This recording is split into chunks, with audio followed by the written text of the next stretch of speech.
5 claves de la medición de impacto. En esta oportunidad vamos a hablar de 5 estrategias, 5 ítems que debemos tener para iniciar nuestra medición de impacto. El primero de ellos tiene que ver con indicadores. Los indicadores claros nos van a permitir desarrollar oportuna y eficazmente nuestra medición de impacto. Los indicadores deben ser simples y estar alineados con los campos de acción de la USTA. Puede que trabajemos número de individuos, número de proyectos financiados, número de pequeños participantes, número de estudiantes, número de productos. Independiente el indicador que posterior vamos a aprender a construir, es necesario que haya una ruta a seguir y que desde el inicio de la medición de impacto entendamos y tengamos claro qué es lo que queremos medir. Hay 2 clases de indicadores.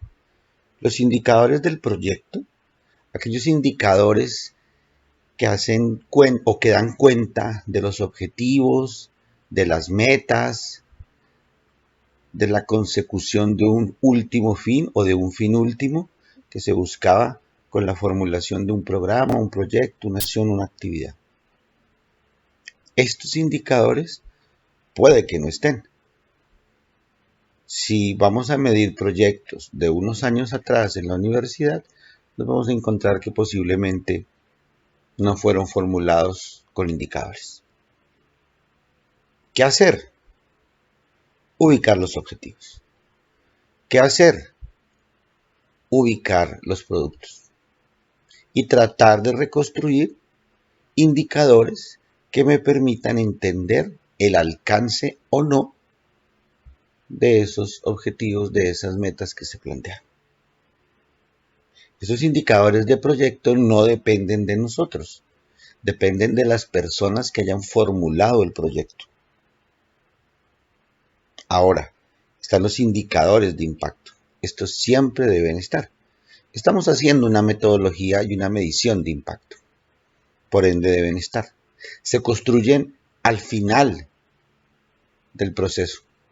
Hacen parte del informe y se construyen a partir de los datos y de la información recolectada, ya sea por el campo cualitativo o el campo cuantitativo, sobre los impactos previstos, no previstos, positivos o negativos que tuvo el proyecto, el programa, la acción o la actividad. Estos indicadores dependen del evaluador del proyecto. Estos indicadores son diferentes y se separan de los indicadores del proyecto. Estos indicadores de impacto son los que nos van a permitir establecer una métrica, una indicación y una ponderación de los impactos realizados. Segunda clave, los participantes de la medición de impacto. Es necesario que tengamos claro que para una medición de impacto se deben involucrar en todo el proceso a todos los participantes, que se deben capacitar en la importancia de las métricas y el monitoreo. Y aquí es claro entender que no estamos repitiendo o rehaciendo la investigación. Nosotros debemos ubicar los participantes, los cooperantes y los entes de control para indagar con ellos el cumplimiento o no de los objetivos. Debemos identificar los participantes, los cooperantes y los entes de control para validar el alcance de los productos. Y debemos ubicar a los participantes, a los cooperantes y a los entes de control para hacer una evaluación del proyecto. Ahora bien, hay proyectos y hay programas que tienen una multiplicidad y una cantidad de beneficiarios. ¿Es necesario ubicarlos a todos? No. se hacen muestras significativas, se hacen muestras representativas y se obtiene unos participantes básicos, una muestra de cada uno de ellos. Los participantes. Nos referimos acá a los beneficiarios directos, indirectos y posteriores de los programas, proyectos, acciones o actividades. Es necesario tener una muestra significativa de los directos involucrados. Aquellas personas que en la formulación del proyecto se identificaron como directamente los implicados y los beneficiarios de la alternativa de solución, del producto, del bien o del servicio a entregar. Pero también debemos tener claro los beneficiarios indirectos. Una muestra de los beneficiarios no identificados inicialmente. Para esto es importante la identificación de los beneficiarios directos. Son ellos, los beneficiarios directos, los que nos dan entrada a los beneficiarios indirectos. ¿Cómo? A través de las entrevistas cualitativas, a través de los instrumentos de aplicación, vamos evidenciando otros beneficiarios que no estaban contemplados en la formulación del proyecto y que hoy tienen incidencia o bastante significancia para poder evaluar los impactos del proyecto. Y por último, tenemos los beneficiarios posteriores. A esto nos da paso los beneficiarios directos. Cuando identifiquemos, apliquemos las métricas y apliquemos los instrumentos cualitativos y cuantitativos con los beneficiarios indirectos, nos vamos a dar cuenta de beneficiarios posteriores, aquellos que llegan después de la finalización del proyecto, días, meses o años posteriores a finalizar el proyecto. Se identifican esos beneficiarios que obviamente no fueron tenidos en cuenta al inicio, ya sea porque no se dimensiona el impacto del proyecto o porque las comunidades o territorios a los que fueron beneficiados del proyecto han mutado, han cambiado, se han transformado. Pero es necesario tener una muestra significativa tanto de los directos, de los indirectos y de los posteriores. ¿A quién más debo identificar? A los cooperantes. Tener identificados a todos los cooperantes del proyecto y tener muestras significativas de ellos. Los primeros, los investigadores, formuladores o ejecutores del proyecto. Es importante mantener comunicación con ellos permanente. Son ellos los que conocen, identifican y evalúan el procedimiento. No son poseedores de la verdad o de la única verdad. Hay un concepto subjetivo al trabajar con los investigadores, formuladores y ejecutantes. Sin embargo, los vamos a tener siempre en cuenta porque son ellos los que pueden explicar algunas ambigüedades, algunas falencias, algunos vacíos que se pueda presentar, ejemplo, en la revisión documental o ejemplo, en las entrevistas que se han desarrollado con los beneficiarios. Pero también es interesante y es importante identificar a los financiadores. En nuestro caso, Universidad de Santo Tomás, esta va a ser la gran beneficiaria en la mayoría de proyectos. Claro, no hay que desconocer que tenemos otro tipo de proyectos que se han desarrollado bajo cooperación internacional, bajo convocatorias de MinCiencias, de MinCultura, de MinTrabajo, del Ministerio de Educación, que hay que tener claro y que hay que identificar. Hay que ubicarlos, hay que capacitarlos, hay que indagarles a ellos sobre su pensamiento, sus representaciones, sobre el cumplimiento o no de esos términos iniciales de convocatoria, de contrato, de convenio. Tercero, también tenemos que identificar y trabajar con los cooperantes. Esos cooperantes que pueden haber brindado información, que pueden haber brindado recursos, que pueden haber brindado diferentes aportes significativos al proyecto, ya sea en especie de dinero o ya sea en efectivo. Perdón, especie, insumos diferentes al dinero. Y con ellos evidenciar si sus expectativas fueron cumplidas, fueron satisfechas a la terminación del proyecto y a la evaluación de los impactos previstos y no previstos, positivos y negativos que tuvo el programa, el proyecto, la acción o la actividad desarrollada en el marco de las funciones universitarias de docencia, investigación y proyección social de la Universidad de Santo Tomás. Tercer grupo de participantes, los entes de control,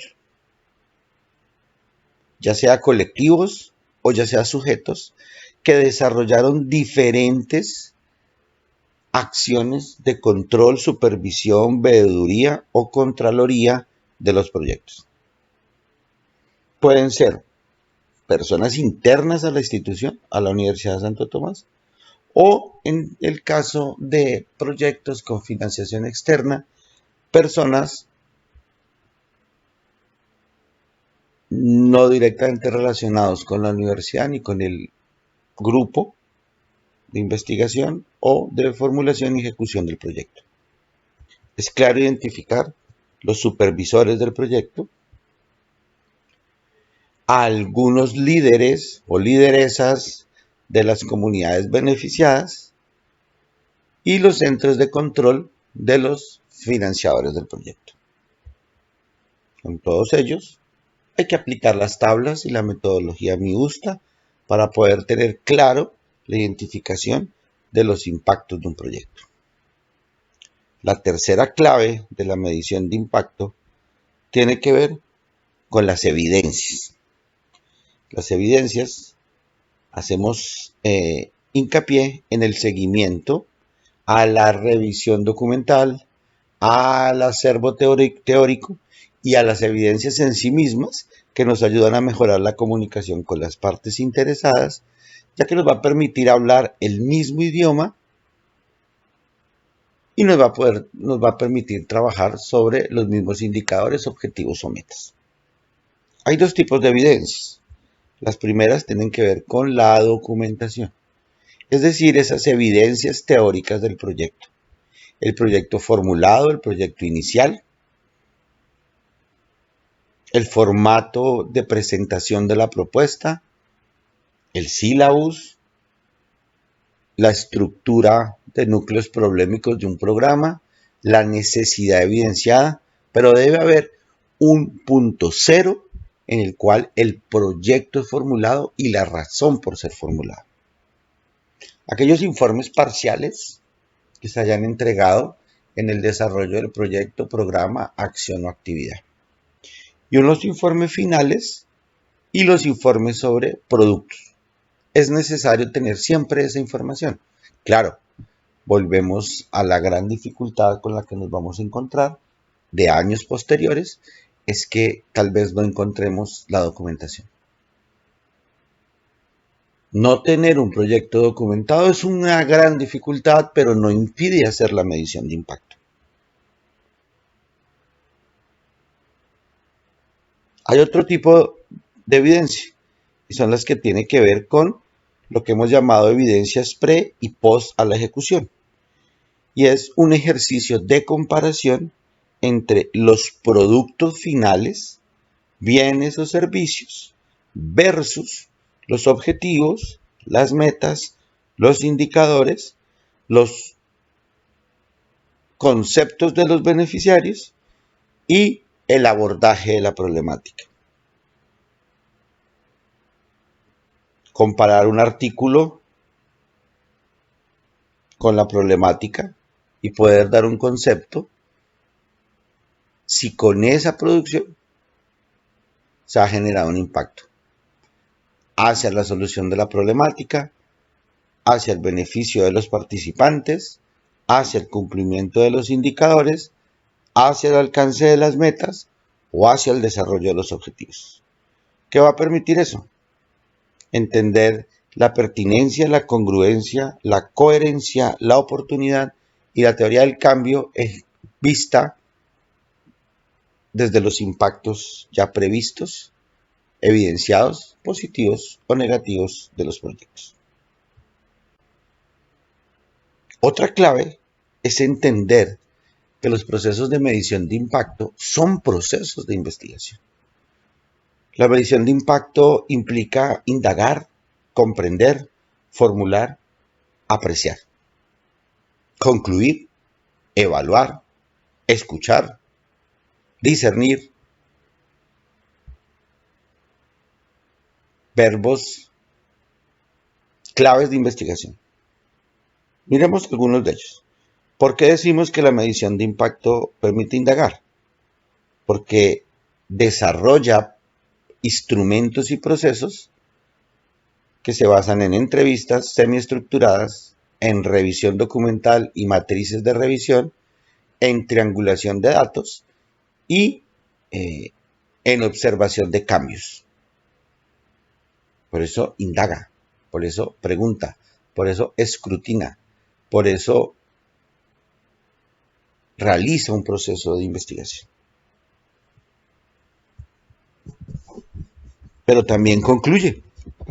Los procesos de medición de impacto permiten generar conclusiones que están medidas o entregadas a través de procesos como la evaluación. Ese criterio que tienen los que miden los impactos para poder generar una respuesta técnica, disciplinar, sobre el cumplimiento o no de los objetivos. Concluyen porque permiten una medición, porque permiten establecer impactos a través de indicadores.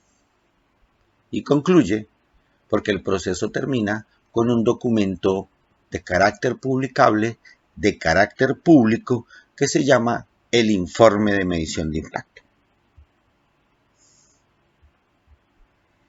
La quinta clave de la medición de impacto tiene que ver precisamente con el proceso de medición.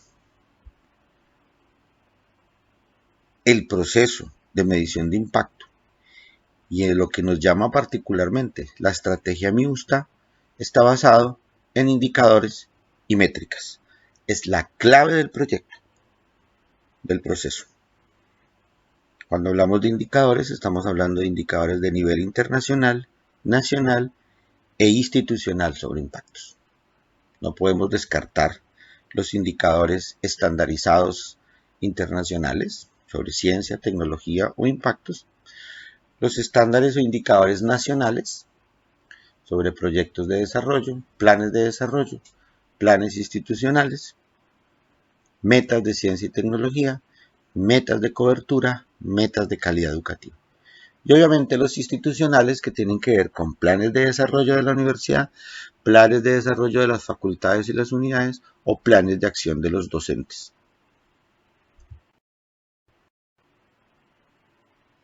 El proceso también implica que hay una conclusión. Esos informes de medición de impacto generan procesos de medición para la toma de decisiones, procesos de medición para la mejora de procesos, procesos de medición para identificar acciones de mejora. La comparación son métricas que me generan un inicio y una finalización de un proceso. Hay una teoría del cambio en ellos. Y son métricas que me permiten generar líneas base para generar planeaciones estratégicas y que nuestros planes de desarrollo, nuestros planes de integrados multicampus, nuestros planes de acción, de programas, de facultades, de unidades, de profesores, de grupos de investigación, de proyección social, de investigación y de docencia estén basados en información real y concreta sobre los impactos, logros y resultados de los proyectos. Con esto vemos 5 claves de la medición de impacto.